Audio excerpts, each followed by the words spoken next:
À l'occasion du Mondial 2010, la Smart Fortwo a subi une légère cure de jouvence à la fois esthétique et technique. Extérieurement, la Smart restylée peut avoir en option des feux diurnes à LED, mais notre voiture en est dépourvue.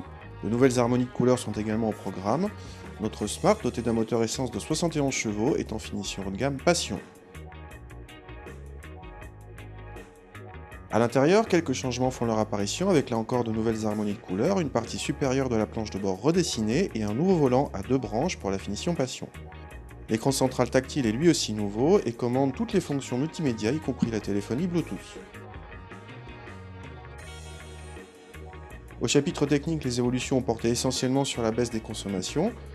Notre Smart de 71 chevaux ne rejette plus que 97 grammes par kilomètre de CO2 contre 103 auparavant.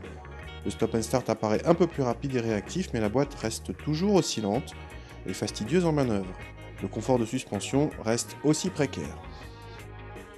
L'équipement de la finition Passion est assez complet, mais l'écran central tactile reste bien sûr en option.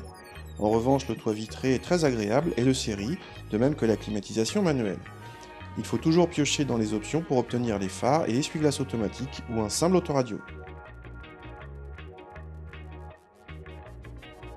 Le coffre de la Smart évidemment n'est pas très grand.